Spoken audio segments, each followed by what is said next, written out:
What's up, everybody? I'm Stan, and welcome to Detail Comics, where we go over comics in detail. This is iRate Reviews, the show where I go over a comic book, its art, its story, give you my impressions, and let you know whether it's something to go back to the shop for or not.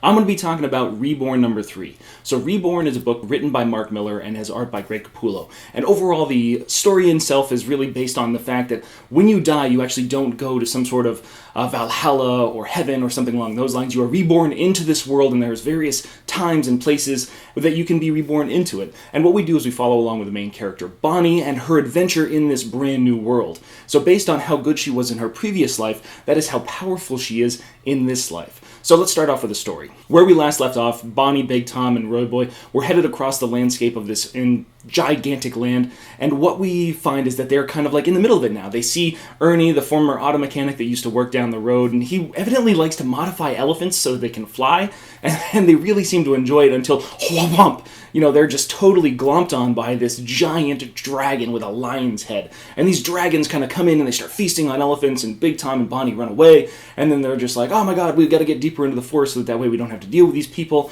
And then they come across this monument to the Fairy King, which happens to be conveniently placed for the text that's going on and how Bonnie's kind of reflecting on her friend and her attitude and all those kind of things.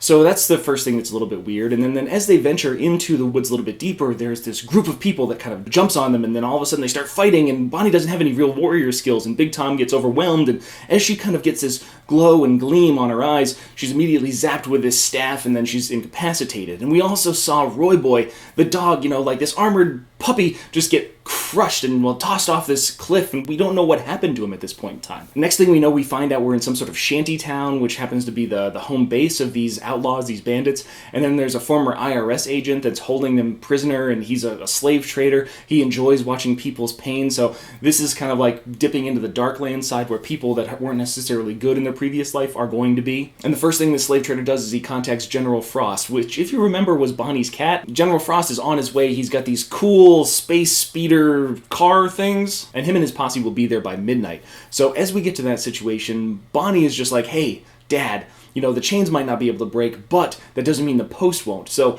immediately they just bust out of everything, and it's just like running towards the window, and they come out and they just crash into the ground, and it shatters the post, and all of a sudden Bonnie realizes that this kind of aura that's being surrounded by individuals, this is her kind of warrior power-ish thing kind of coming to light. And she immediately just dispatches everyone and kicks everybody's ass. She leaves her magical sword behind because the most important thing is escape at this point in time, and this dark hooded figure, which doesn't look suspicious at all, has a portal inside his cloak that they dive into without really questioning much of anything. And they end up inside what appears to be some sort of mausoleum/prison where these political prisoners are being held for execution. And then the giant ogre-like Frankenstein-y guy comes in and is just like, don't worry, you won't be here for long. So that pretty much sums up the entire comic book. And if it sounds like it didn't make a lot of sense, I am on the same page with you. So Greg Capullo does a fantastic job with the art. The overall power and structure of the individual characters is very good. I love the way that the details are rendered into the actual scenes. It is just a standout piece of work from Capullo. And then Jonathan Glapion on the inks, he's doing a great job as well. And then FCO, who's doing the colors. I mean, this is just a really great team that's putting together a stellar art book. The problem that I run into is that the story isn't supporting the art. It doesn't have enough of this kind of weight. It doesn't have all the things that it needs to make a good comic book or make a good story.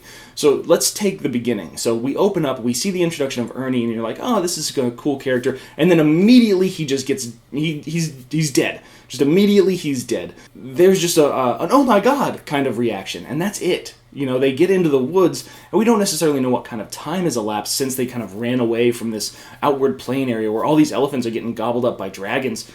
But there's no sign of remorse. There's no sign of, oh my god, what just happened to Ernie? Like, this is a dangerous place. There's no sense of gravity to that situation and how easily that person's life was dispatched.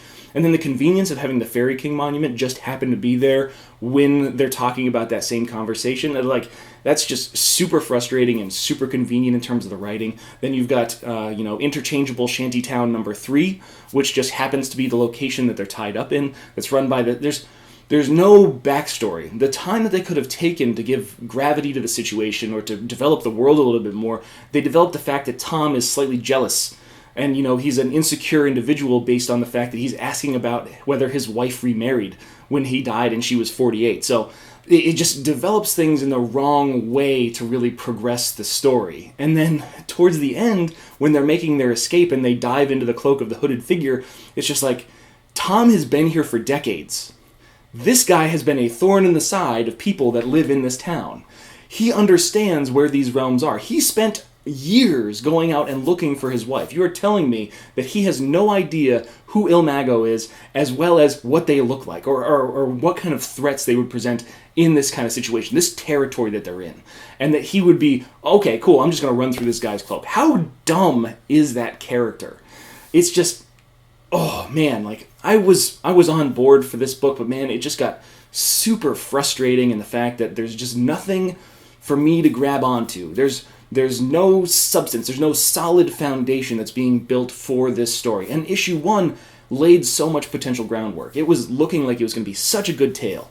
And now it's just like, okay, all the goodwill that was gained in issue number 1 is quickly being spent, and it's kind of leaving me. And the only reason that I'm going to have left to pick this up is because I like Greg Capullo, and I like the way he draws. And you could just wipe all the text off of the pages, and I could come up with a story myself, just in my head, that would definitely help out this entire situation, and make it a little bit more appeasing to me. And I feel like there are people out there like yourself that might be able to do that too. So Reborn number 3 is one of those things where I can't recommend it as a good story. I can recommend it as a good art piece. It's probably going to look really good as kind of like a collected or an artist proofs kind of edition. But this is just, oh man, it's just getting super thin. It's the point where I can't really recommend people continue to grab it unless some people have a different perspective on it, and you can kind of give me why you're sticking with it. That's my review of Reborn number 3, but I want to know what you guys think, so hit me up in the comments and we can start that conversation. And I'm really interested to see why other people might be holding on to this and how it kind of contrasts with my thoughts on it. So I'm really interested to start that conversation. As always, if you like what you see, hit the like button. Don't forget to subscribe right there to get more news, reviews, and commentary on comic books, comic book movies, comic book TV shows and games, and anything and everything inside the world of comics.